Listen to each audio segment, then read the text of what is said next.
La 4e édition du prix Acteurs économiques et handicap a pris ses quartiers à Paris. C'était le 23 juin 2011, au cœur de la bibliothèque François Mitterrand. Cet événement organisé par l'OCIRP, organisme commun des institutions de rente et de prévoyance, permet chaque année de valoriser des initiatives inédites en faveur de l'intégration des personnes en situation de handicap. Les prix OCIRP se sont attachés une fois de plus à faire de la différence une véritable richesse.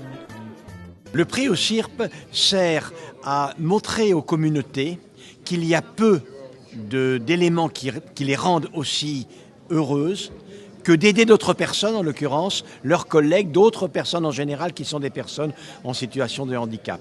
C'est naturellement le but de promouvoir l'aide aux personnes handicapées, mais également de promouvoir l'évidence de la jubilation qu'il y a à s'engager pour parvenir à ce résultat. Et ce qui est fantastique dans ce prix, c'est que ce n'est pas un prix qui donne un gros chèque, beaucoup de sommes d'argent. Non, ce qu'il donne, c'est une satisfaction d'avoir été primé.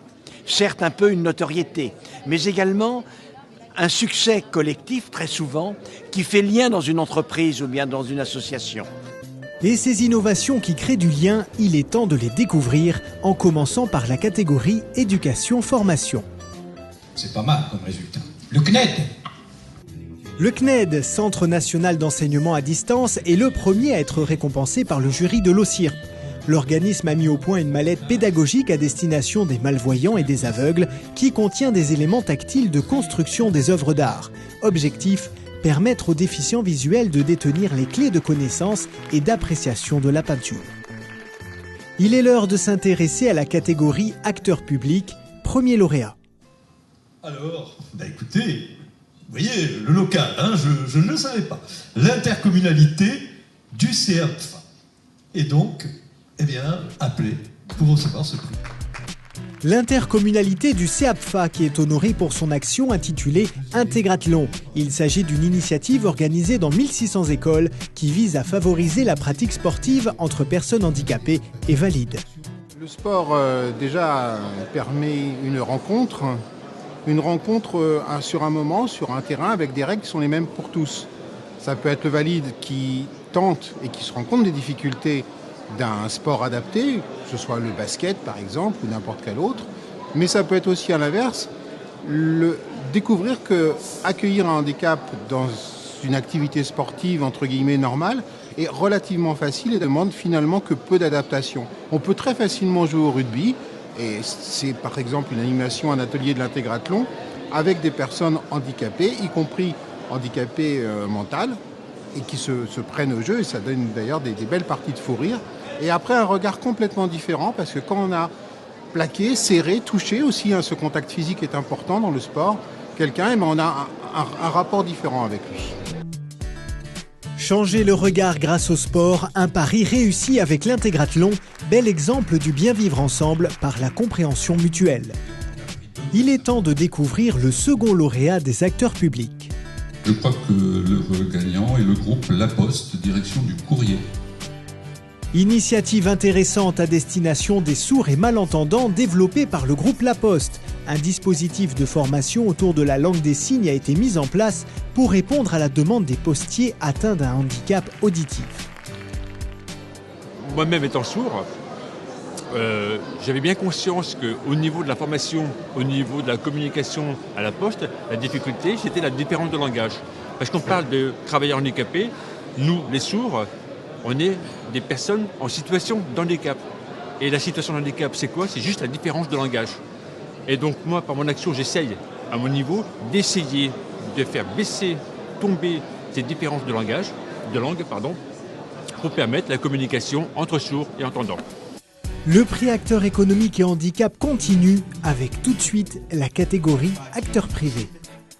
Alors, le lauréat du prix acteur privé grandes entreprises est l'entreprise Thales.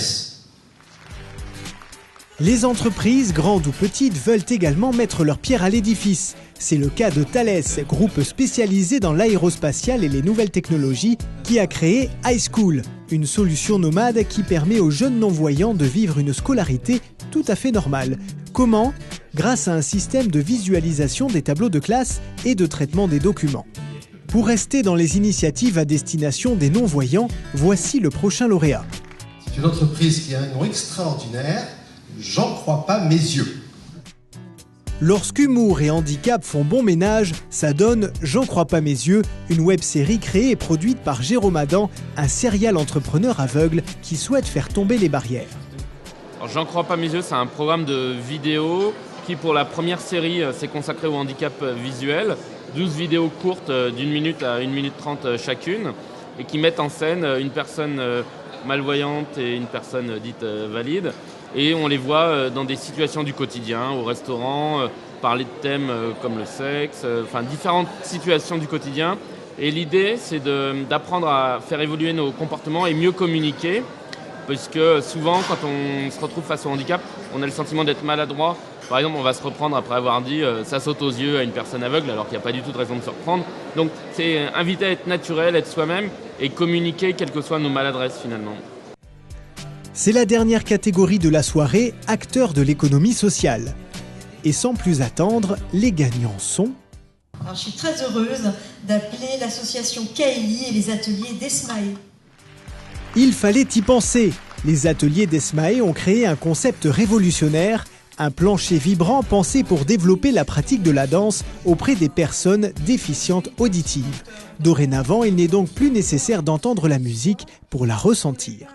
On a été aussi voir à Londres comment ça se passait. Dans certains bars, il y a des gens qui ont des petits moteurs sous les fesses et ils rythment.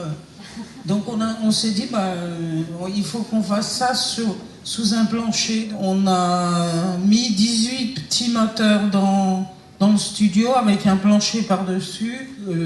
Excusez-moi, la technique, c'est pas mon truc, mais ça marche. On poursuit dans les initiatives innovantes avec la paire-émulation. Qu'est-ce donc que ce barbarisme? Réponse tout de suite. Le lauréat est Martin & Co. Martin & Co propose de mettre en relation deux personnes en situation de handicap, l'une qui l'a surmonté et l'autre qui est en recherche d'autonomie. Un échange d'expériences qui peut permettre à un handicapé récemment confronté à cette épreuve de refaire surface et de trouver une nouvelle motivation dans son quotidien, comme le prouve cet exemple. C'est un jeune homme, donc, suite à un accident de voiture, 17 ans, 18 ans, qui donc s'est retrouvé tétraplégique, qui était très sportif, qui faisait du basket, donc bien évidemment, pensait-il, tout s'arrêtait sur le plan sportif et en institution, donc il est en centre de rééducation, ça progressait mais vraiment tout doucement. Et on lui a fait rencontrer une personne tétraplégique depuis une quinzaine d'années, à peu près 35 ans, qui faisait du handisport. Mais on ne l'a pas fait rencontrer sur ce sujet-là, on les a fait se croiser, il faut que ce soit très naturel. Et le jeune homme a découvert qu'il était possible de continuer à faire du sport, de continuer à avoir des activités sociales, avoir des loisirs. La cérémonie touche à sa fin, il est temps de découvrir qui est le coup de cœur du jury cette année. Poser la question. Mais vous voyez que... Alors il y a effectivement un prix coup de cœur. Je m'explique sur le prix coup de cœur. Tous les projets montrent que ceux qui les ont déposés ont du cœur. Mais nous, on a eu un coup de cœur pour le cœur à l'ouvrage, déployé par certains projets. Par conséquent, le coup de cœur du jury est... J'ouvre l'enveloppe. En fait, je sais. Le CMRRF de Kerpap. Le Centre Mutualité de Rééducation et de Réadaptation Fonctionnelle de Kerpap s'engage en effet pour l'insertion professionnelle des personnes handicapées dès le début des soins. Une manière de ne pas perdre de temps et de bâtir au plus vite son projet de vie. Cause d'insertion, c'est un concept finalement assez simple. C'est permettre à des personnes hospitalisées, dès la phase active de soins, de se préoccuper de leur avenir socio-professionnel. C'est mettre en place des équipes dans les établissements de santé dédiées à la démarche précoce d'insertion.